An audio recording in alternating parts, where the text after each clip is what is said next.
Bismillahirrahmanirrahim. Assalamualaikum warahmatullahi wabarakatuh. Yang terhormat Kepala SMA Negeri 2 Tegal, yang terhormat Wakil Kepala Sekolah dan stafnya, yang terhormat para narasumber, yang terhormat Bapak Ibu Guru SMA Negeri 2 Tegal. Pertama-tama marilah kita panjatkan puji syukur kehadirat Allah Subhanahu wa Ta'ala yang telah melimpahkan rahmat serta hidayahnya kepada kita semua, sehingga alhamdulillah pada pagi hari ini Jumat tanggal 11 November 2022 kita dapat berkumpul kembali dalam acara aksi nyata modul 14 Desiminasi Budaya Positif di Sekolah. Bapak Ibu yang kami hormati, sebelum kita mulai acara pada pagi hari ini, perkenankan saya untuk membacakan susunan acara sebagai berikut. Yang pertama adalah pembukaan, kedua menyanyikan lagu Indonesia Raya, ketiga doa, keempat sambutan kepala sekolah, kelima sosialisasi era, keenam desiminasi budaya positif sekolah. Bapak Ibu, mengawali acara yang pertama, marilah kita buka acara pada pagi hari ini dengan bacaan basmalah bersama-sama. Bismillahirrahmanirrahim. Acara selanjutnya adalah menyanyikan Indonesia Raya yang akan dipandu oleh Ibu Agnes. Pada beliau dipersilakan.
Bapak Ibu, sebelum kegiatan acara pada hari ini, marilah kita menengadahkan kedua belah tangan kita seraya berdoa pada Allah Subhanahu wa Ta'ala.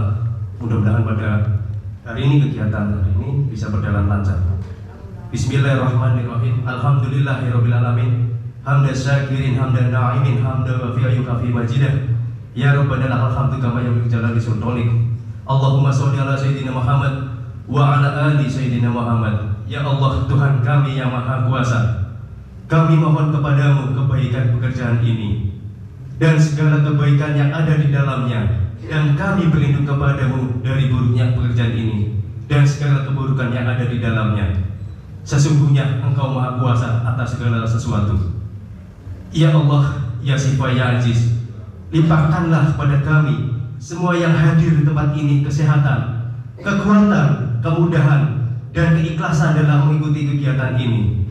Ya Allah, Tuhan yang Maha Kuasa, yang Maha Bijaksana, jadikanlah ilmu yang kami sampaikan kepada peserta didik kami dapat membekali mereka agar menjadi manusia yang beriman, bertakwa, cerdas spiritual, cerdas emosional, dan cerdas intelektual, serta menjadi amal soleh yang bermanfaat bagi diri kita dan peserta didik kami, baik dunia maupun di akhirat. Rabbana atina fid dunya hasanah wa fil akhirati hasanah wa qina adzabannar. Walhamdulillahi rabbil alamin. Wassalamualaikum warahmatullahi wabarakatuh. Acara selanjutnya adalah sambutan dari Kepala Sekolah SMA Negeri 2 Tegal yang dalam hal ini akan diwakili oleh Bapak Rizky Martani MPD.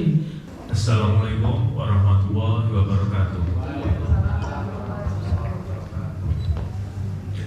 Alhamdulillahirrahmanirrahim.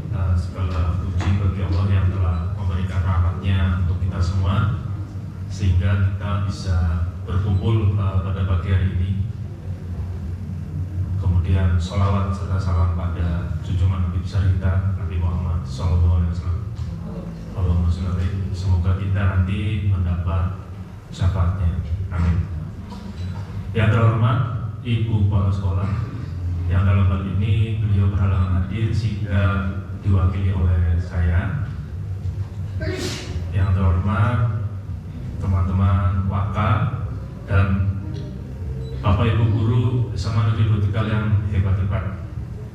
Pagi ini kita berkumpul di sini ada dua agenda. Yang pertama adalah penyampaian tentang e-raport yang terbaru kelas 10 dan 11 oleh Pak Cahyono nanti,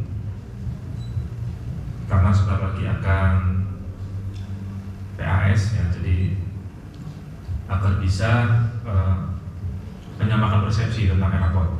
Kemudian agenda yang kedua adalah aksi nyata modul 14 ya, oleh CGP kita ya, yang hebat-hebat, ada 7 orang. Mohon dukungannya Bapak Ibu. Nantinya diseminasi ini tentang budaya positif di sekolah ya. Ada disiplin positif, ada teori motivasi, keyakinan kelas, kebutuhan dasar manusia, segitiga restitusi dan sebagainya, nanti akan disampaikan oleh Bapak Ibu CGP SMA Negeri 2 Tegal, sehingga nanti kita bisa mendapatkan ilmunya, bisa mendapatkan pandangan-pandangan dan paradigma baru tentang budaya positif di kurikulum Merdeka ini, agar kita juga bisa sama-sama menerapkannya di kelas nanti, di peserta didik kita. Harapannya acara ini berjalan dengan lancar dan berimpact positif juga ke depannya untuk kemajuan SMA Negeri 2 Tegal. Amin ya rabbal alamin. Kiranya itu saja sambutan dari saya Bapak Ibu, agar acaranya juga segera mulai karena ini hari Jumat. Terima kasih dan mohon maaf jika ada kekurangan. Wassalamualaikum warahmatullahi wabarakatuh. Baik Bapak Ibu, acara selanjutnya adalah acara inti, yakni diseminasi budaya positif di sekolah. Assalamualaikum warahmatullahi wabarakatuh. Yang kedua yaitu teori motivasi, hukuman, penghargaan, dan restitusi. Untuk mengefektifkan waktu, ini saya ada sedikit ice breaking, terus nanti saya kaitkan dengan materi kedua, yaitu teori motivasi, kemudian hukuman, penghargaan, dan restitusi. Saya minta Bapak Ibu, kan kita kedinginan di sini ya. Ya, boleh berdiri sebentar, boleh berdiri. Ini ice breakingnya adalah ice breaking 6 kali ya, 6 kali. Pak Usi, Bu Intan, monggo yuk. Tangan kanan, tangan kanan. Mungkin Bapak Ibu pernah seperti ini ya. Jadi kita hitung. Jadi kalau tangan kanan kita hitung 1 ke atas. Ya gampang sekali, nggak usah pakai musik, nggak apa-apa. 1, 2, 3, 4, 5, 6. Nah kayaknya jadi enggak, yang semangat loh. 1, 2, 3, 4, 5, 6. Tangan kanan. Next, tangan kiri. Ya, tangan kiri 1 itu ke depan. 1, 2, 3, 4, 5, 6. Ulangi ya Bapak Ibu ya. Kiri. Mulai mikir ya. Aduh, jangan-jangan kalau bareng gimana. Nah, di situ kuncinya. Yuk, tangan kiri dulu, yang kanan nanti dulu. Kiri. 1, 2, 3, 4, 5, 6. Oke. Sekarang standby tangan kiri dan kanan. Jadi tangan kanan gimana? 1, 2, 3, 4, 5, 6. Jangan tegang Bapak Ibu. Ya, ini kaitannya dengan hukuman keadaan restitusi. Nah, di situ kuncinya. Yang kiri 1, 2, 3, 4, 5, 6. Sekarang siapkan kiri ya. Saya menghitung saja sambil keliling. Kiri ya. Oke. Pertama pelan. Ini pelan dulu. 1. Oke. Bunyinya. Ah, 2 langsung. Dua langsung Bu. Dan tadi yang kiri gimana? Nah. 2. 1. Sabar Pak. Nanti kalau cepat bingung. 2. 3. 3 berarti gini. Wah, apa sih? 3, 4. Nah, bawa semua. Oke. Berarti langsung 5, 6. Satunya ke bawah. Nah, kalau dari saya gini. Oke. Kita mulai ya. Kita mulai lagi. 1. Sedikit Bu. Apa sih? 2. Nah. 3. Nah. 4. 5. 6. Ya, beri tepuk tangan untuk Bapak Ibu semua. Ya, saya lihat Pak Panji ini 1, 2, 3, 4, 5, 6. Kita tanya, tak apa-apa. Gak apa-apa, nanti jawabnya. Pak Panji, kira-kira yang mau Pak Panji berbeda dengan temannya yang tadi depan sudah betul, Pak Panji belum, kenapa ya? Oke. Pak Tri, betul. Kenapa Pak Tri? Enggak konsen, tidak konsentrasi ya. Oke, tadi juga Bu Ninis kayaknya belakangan. Kenapa Bu Ninis? Ketinggalan. Saya ketinggalan, kurang fokus. Ketinggalan dan kurang fokus. Ya, Bapak Ibu, ya kita seringkali menugaskan siswa juga seperti ini kan. Kemudian ketika ada anak siswa bagus, misal kelompok depan, oke, kita beri penghargaan semua. Yang salah, kemudian kita beri hukuman sebagainya. Ya, kemudian yang tengah-tengah kita tidak mengetahui bagaimana caranya. Ya, yang ideal kita memberikan pembelajaran ke anak untuk memperbaiki kesalahan tanpa anak merasa malu, tanpa anak merasa diintimidasi, tetapi lahir motivasi dari diri. Kalau tadi Pak Panji, iya saya kurang fokus, kayaknya Pak Panji dapat snacknya paling banyak ini ya.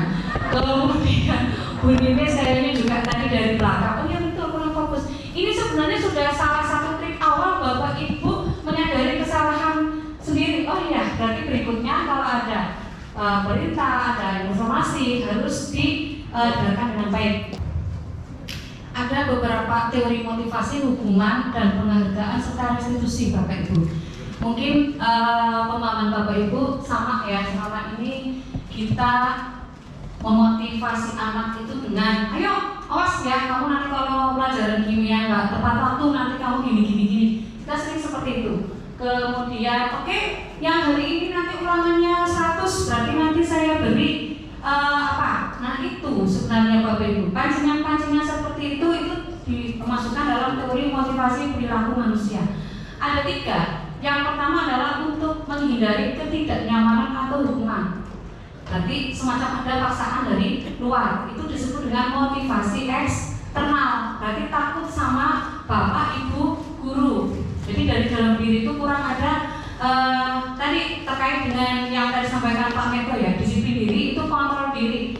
Kapan saya harus on time? Kapan saya membutuhkan? Nah, kemudian ketika untuk mendapatkan imbalan pun dari orang lain, maka itu tetap disebut dengan motivasi eksternal. Ya, ini memang kadang beberapa kali saya praktekkan ya, ternyata memang betul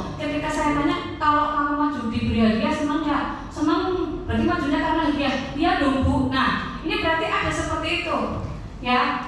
Ya, untuk sesekali variasi, tapi itu jangan dijadikan sebagai kebiasaan. Ya, karena artinya anak akan maju ya karena ada hadiah. Atau kalau disuruh maju, ini ada hadiahnya nggak Bu?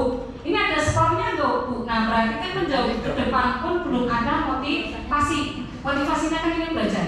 Yang berikutnya yang ketiga, nah ini yang harus kita tekankan untuk menghargai diri sendiri.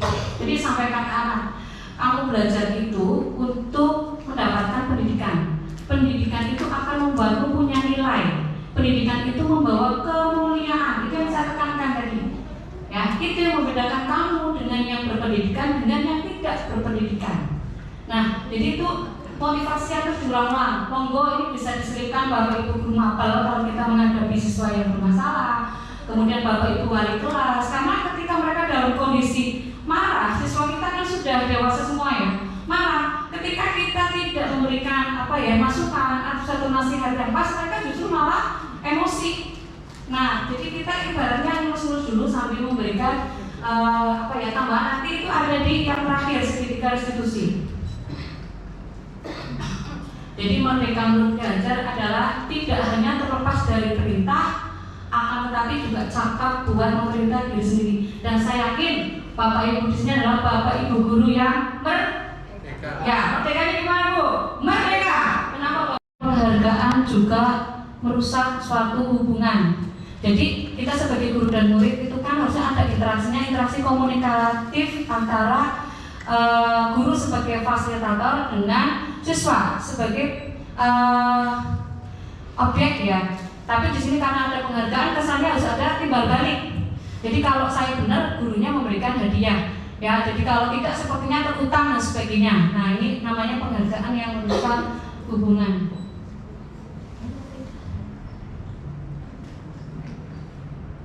Iya, ini tadi sudah.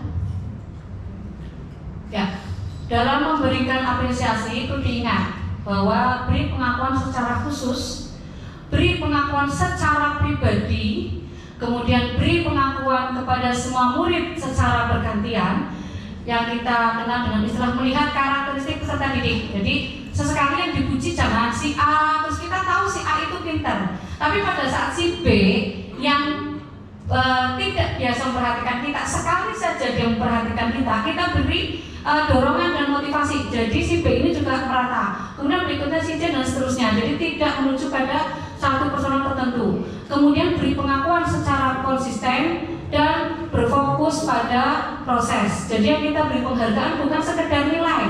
Pada saat anak aktif, pada saat anak bertanya, pada saat anak menjawab, kemudian pada saat anak sopan, masuk ketuk pintu, sopan itu kita beri apresiasi. Oh iya, bagus sekali ya kamu ya, masuk tanpa ada selonong, kemudian permisi dulu, diberi silakan dulu baru duduk. Nah ini apapun kita beri apresiasi, maka anak itu akan mengapresiasi kita sebagai guru. Oh guru itu nggak sekedar marah-marah. Oh cuma saya ketuk pintu bener aja kok sampai diapresiasi seperti itu akan menimbulkan rasa percaya diri tertentu. Hal-hal yang sepele, yang menurut kita sepele, tapi bagi anak luar biasa.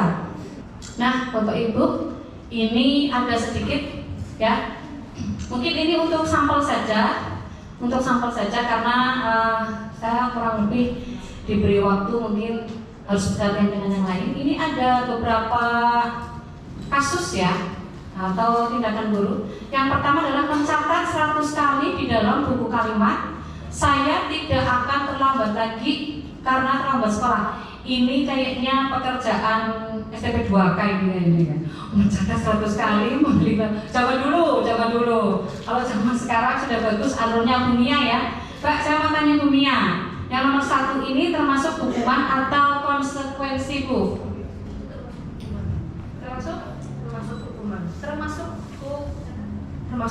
Termasuk hukuman. Ini kalau saya tanyanya BK kayaknya jelas ini. Ini langsung ke nomor 2 lagi ya.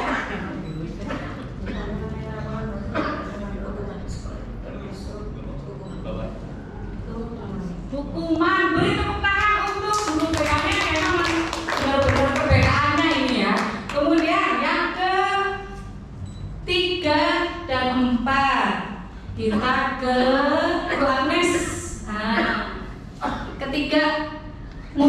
diminta untuk push up 15 kali karena tidak menggunakan masker ke sekolah. Kira-kira ini hukuman atau konsekuensi yang harus diterima oleh anak tersebut?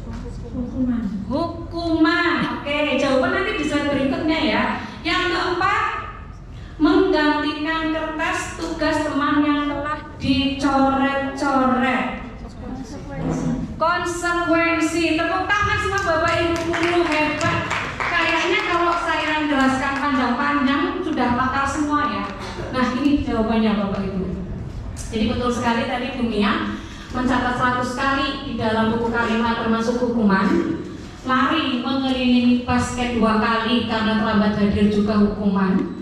Murid diminta untuk push up, ya, ini juga termasuk hukuman. Jadi apalagi kalau dilakukannya mungkin di depan umum, anak ini akan merasa dipermalukan ya.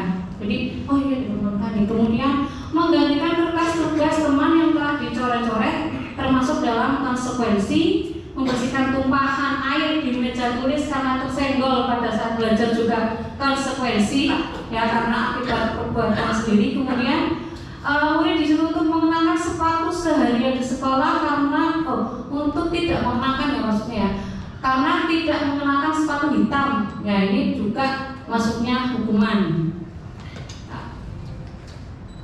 Apa sih bedanya hukuman dan konsekuensi? Ini Bapak Ibu bisa amati bersama. Yang pertama, hukuman itu sesuatu yang menyakitkan harus terjadi, kemudian membuat anak sakit fisik maupun hati ya. Jadi sakit hati yang berkepanjangan. Jadi mengingat masa SMA-nya, bagi kita mungkin anak nggak masalah kok, nggak masalah diberi seperti itu, biar kapok gitu ya, ibaratnya biar kapok. Tapi proses pengapokan itu buat anak kapok itu yang akhirnya menjadi memori jangka panjang. Anak membenci kedisiplinan, kemudian ada paksaan, mendorong anak menyakiti diri sendiri, kemudian konsep diri yang buruk, kemudian anak belajar untuk menyembunyikan kesalahan karena takut dengan hukuman yang akan dia peroleh. Jadi kalau dia salah itu bukan mengakui, tapi ibaratnya mencari alasan yang muter-muter, karena pasti saya hukumannya berat nih, saya pasti hukumannya berat, gak akan dimaafkan. Nah ini marah, rasa bersalah, dipermalukan dan bahkan tak dihargai. Nah, agak berbeda dengan konsekuensi adalah sesuatu yang harus terjadi akibat resiko yang telah dilakukan. Tadi membersihkan tumpahan di meja itu kan berarti resiko karena menumpahkan. Berikutnya membuat anak memang ya merasa tidak nyaman dalam jangka waktu pendek.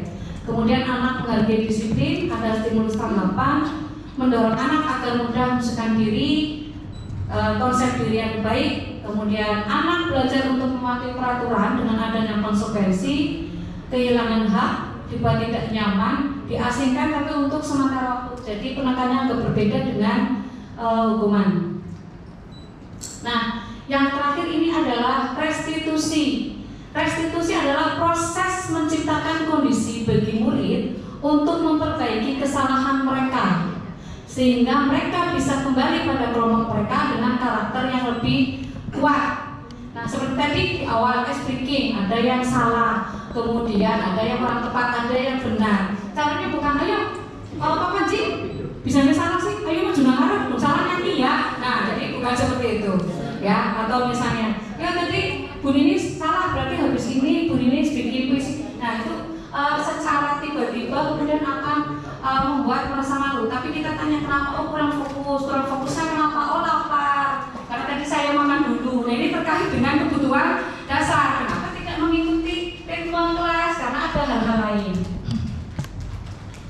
Nah ini, jadi ada 2 hal, identitas gagal dan identitas sukses. Bapak Ibu bisa cermati secara mandiri. Kalau saya membacakan panjang sekali, barangkali ini untuk rekan-rekan mungkin yang dibutuhkan untuk mengenal psikologi saat PPG atau saat hal lainnya PK ini, boleh nanti kami share filenya. Jadi hukuman ini akan menyebabkan identitas gagal karena terjadi sesuatu yang menyakitkan. Kemudian disiplin itu akan konsekuensi adalah identitas sukses, dan restitusi adalah identitas sukses dengan manajerial yang paling tinggi. Ya, ini ciri-ciri restitusi, yaitu bukan untuk menebus kesalahan, untuk memperbaiki hubungan, Kemudian restitusi juga menuntun untuk melihat ke dalam diri. Restitusi fokus pada situasi, dan yang terakhir adalah restitusi mengembalikan murid yang berbuat salah pada kelompoknya. Demikian tadi Bapak Ibu mengenai teori motivasi, hukuman dan penghargaan serta restitusi. Jadi ketika memang kita kadang jubet ya dengan satu anak yang mungkin berkali-kali melakukan kesalahan. Tapi coba dikorek, anak itu melakukan kesalahan karena apa? Kalau anak sudah memiliki karakter kuat, maka dia akan punya keyakinan keras untuk membentuk budaya positif dan baik. Demikian dari saya. Mohon maaf apabila ada kekurangan dalam penyampaian materi. Saya tutup. Assalamualaikum warahmatullahi wabarakatuh.